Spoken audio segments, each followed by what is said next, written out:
और हमें यकीन है कि सुप्रीम कोर्ट से जो अंतरिम आदेश मिला है, अभी कुछ चीज़ों पर स्टे भी लगाया गया है, और हमें यकीन है कि ये जो कुछ आर्टिकल का जो उल्लंघन किया गया, उस आर्टिकल को देखते हुए सुप्रीम कोर्ट देश के संविधान के साथ न्याय करेगी और देश के मुसलमानों के साथ न्याय करेगी।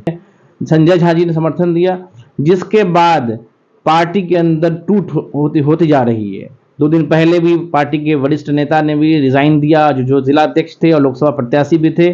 उसके बाद जब बहुत सारे नेता और वर्कर काम करना छोड़ दिए हैं, पार्टी के लिए काम नहीं कर रहे हैं। बिल संशोधन बिल को लेकर नीतीश कुमार ने इसका समर्थन किया था, लेकिन अब उनके ही नेताओं के द्वारा पूरे मामले को लेकर सुप्रीम कोर्ट में याचिका दायर की गई है, जिसके बाद अब कहीं ना कहीं पार्टी के अंदर ही अंतर कलह की बात जो है वह सामने आई है। मुजफ्फरपुर से जदयू के नेता है हमारे साथ परवेज सिद्दीकी जी, जिनके द्वारा सुप्रीम कोर्ट में देर रात जो है एक याचिका दायर की गई है, उनसे बात करेंगे। याचिका दायर की है आपने? जी, हमने वक्फ संशोधन बिल जो एक्ट बन गया, उसको जो सुप्रीम कोर्ट में हमने याचिका दायर किया था। जनता दल यूनाइटेड का मैं पहला वाहिद लीडर था कि हमने इस एक्ट के खिलाफ पार्टी में रहकर याचिका दायर की, जिसकी सुनवाई भी सुप्रीम कोर्ट में चल रही है।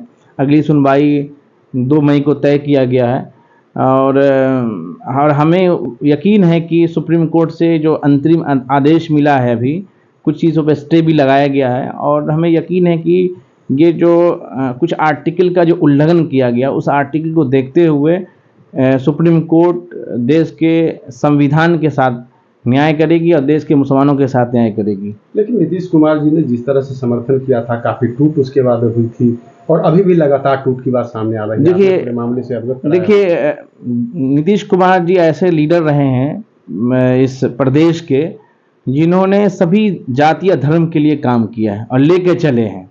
2005 में जब सरकार बनी बिहार के अंदर, उन्होंने सबके लिए काम किया। उन्होंने कभी जातिवाद नहीं, बिहार के अंदर कम्युनलिज्म नहीं होने दिया, कब्रिस्तान की घेराबंदी का हो, मदरसा आधुनिकीकरण का मसला हो, सभी मसलों को लेकर वो काम करते रहे।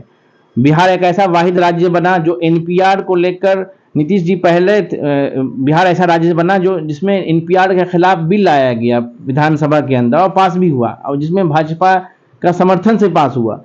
तो 3 तलाक का मसला रहो या जो भी मसले रहो, नीतीश जी ने मुसलमानों का भी सम्मान करते हुए उस बिल का समर्थन नहीं दिया।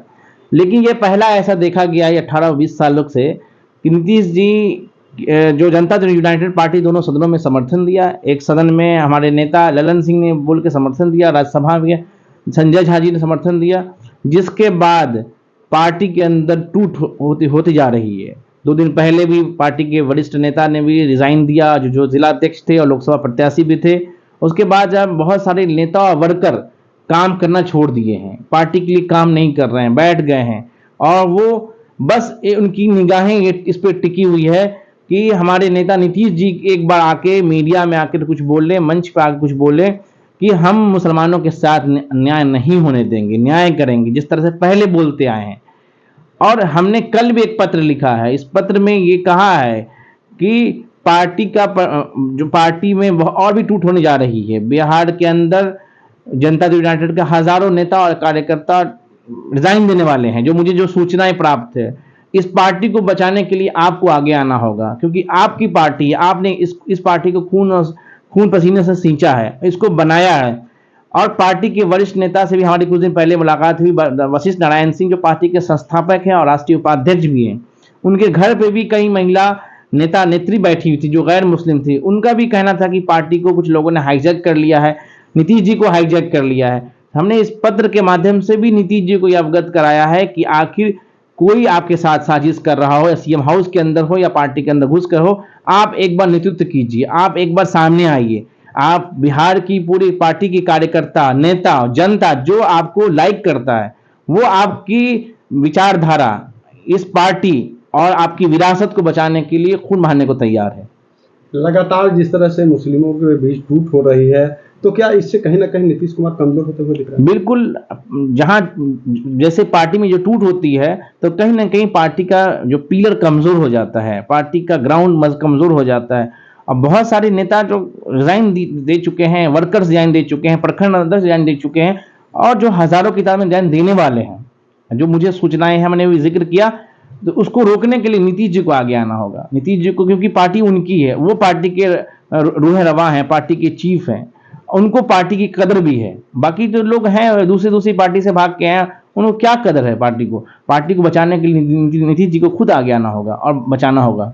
अच्छा, हाईजैक करने की बात कर रहे हैं, तो कौन ऐसा हो सकता है जिनके द्वारा नीतीश कुमार जी को हाईजैक किया है? देखिए, आप लगातार देख रहे हैं, टीवी चैनल्स में भी देख रहे हैं कि मुद्दाएं उठ रही हैं, विपक्ष भी उठा रहा है, और बहुत सारे नेता जो है जेडीयू के, वो डर से नहीं बोलते हैं कि हमारा पद चला जाएगा।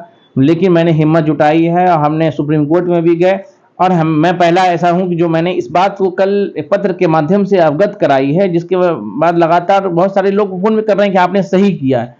तो मैं लगातार ये कह रहा हूं कि पार्टी को हाईजैक इसलिए किया क्योंकि नीतीश जी हर मुद्दे पे खुल के बोलते रहे हैं। इतना बड़ा मुद्दा, इतना बड़ा आंदोलन, इतना बड़ा प्रोटेस्ट हो रहा है बिहार के अंदर भी, देश के अंदर भी, नीतीश जी का एक भी स्टेटमेंट ना आना, इससे जाहिर होता है इस पार्टी को हाईजैक कर लिया गया है। हाजी मोहम्मद परवेज सिद्दीकी, जदयू वरिष्ठ नेता और राष्ट्रीय अध्यक्ष, राष्ट्रीय अल्पसंख्यक आरक्षण मोर्चा। तो परवेज जी थे हमारे साथ। हम आपको बता दें कि एक तरफ जहां भव्य संशोधन को लेकर नीतीश कुमार ने अपना समर्थन दिया था, तो अब उनके अंदर के नेताओं के द्वारा ही पूरे मामले को लेकर सुप्रीम कोर्ट में याचिका दायर की गई है, जिसके बाद अब जदयू के अंदर अंतर्कलह की बात कहीं ना कहीं सामने आ रही है। वहीं साफ तौर पर इनका कहना है कि नीतीश कुमार जी को हाईजैक कर लिया गया है और वह खुलकर मीडिया के सामने आके बोले, उनका एक एक कार्यकर्ता उनके लिए तैयार खड़ा है। न्यूज़ फाउंडेशन के लिए मुजफ्फरपुर से मणिभूषण शर्मा की रिपोर्ट।